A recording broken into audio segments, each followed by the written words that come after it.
Companion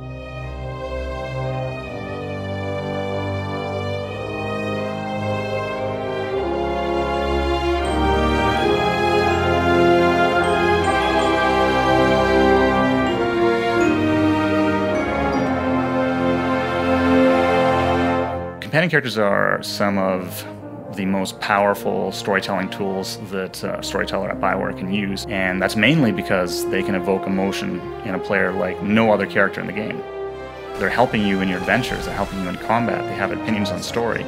You really build a rapport with them, and because you build that up, when they get hurt or something happens to them, you really care.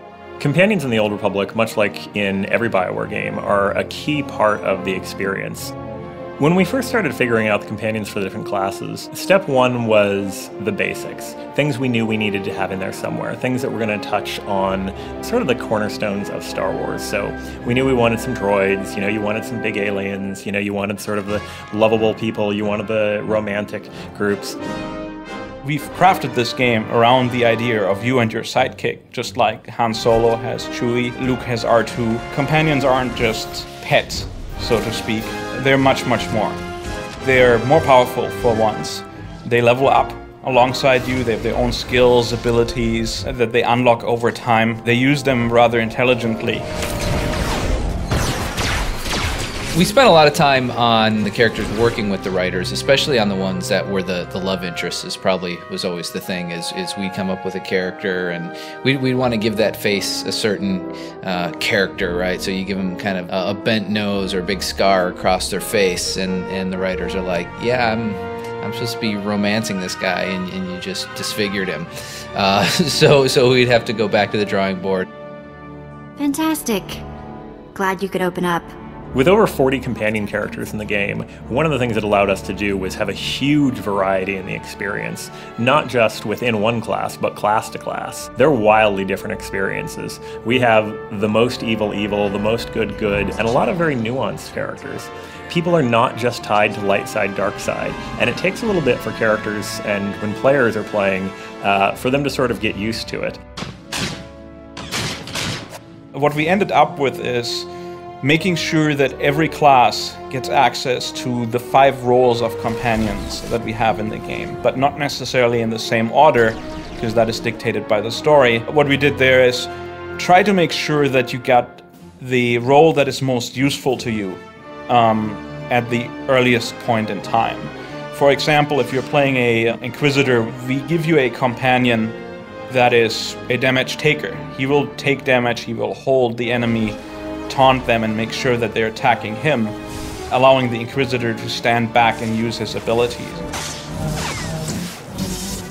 Customizing your companion is important, much more important than it was in a BioWare or single-player game, because you're in this world with thousands of other players, and they also have companion characters, and we want to make sure that we differentiate those companion characters. We have appearance kits that you can actually change the entire appearance of your companion character. You have, when you get Vet as a Sith warrior, she's a blue-skinned Twi'lek, but you can actually change her skin color and her facial features and make her look different. When you first get a companion character, you're going to know them as you knew them through the plot. That's a lot different than knowing them personally. We have differences. The way that comes out in our game is through the affection system. So both by buying gifts or by saying things that they like in conversation, you gain affection points with them. This opens up new conversations, new quests, and sometimes some pretty radical departures from what you might expect. There are characters with dark secrets, there are giant, convoluted, interesting plots, and some people who are completely not what they appear to be that you would never ever know if you just left them on your ship and didn't talk to them. Watch your back, Khalil. I'll watch yours. You can watch mine. One feature that we have that I haven't seen in any other MMO is the ability to actually customize the behavior of your companion.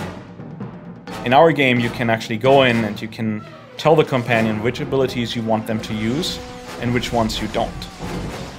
They're a real member of your party, and they have a full selection of abilities. And in addition to that, they're actually able to do things such as do your crafting. We have crew skills, which allows a companion character to actually craft for you. They'll build with crafting materials the crafted items you want them to build. It's like you're the taskmaster, well, especially if you're a Sith, and you're getting them to to make the stuff you want them to make. You're more to me than just my master. You do know that, don't you? You're much more than a Padawan to me. I thought so. Romances bring a depth and a complexity and a realism to the feel. It feels like these are real people. Say it with me. I'm better than Temple in every possible way.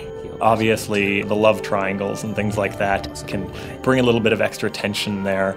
They're not things that you have to get involved with if people are not into the romance aspect.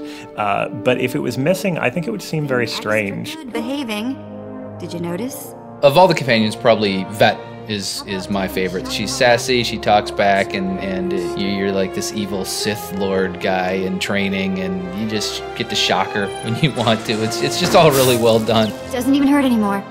For pure, just squeal excitement, I love Blizz. The first time I saw Blizz, I was incredibly excited. The first time I saw Randy Beagle's writing of him, Blizz is so charming. I want a plush toy of Blizz more than anything else in our game.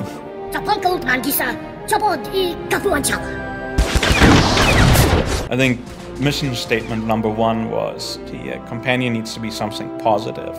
That meant a lot of work, a lot of iteration on features like pathfinding, artificial intelligence, and their abilities to make sure that they don't do frustrating things. I think we really achieved a point where they're going to feel like a solid addition.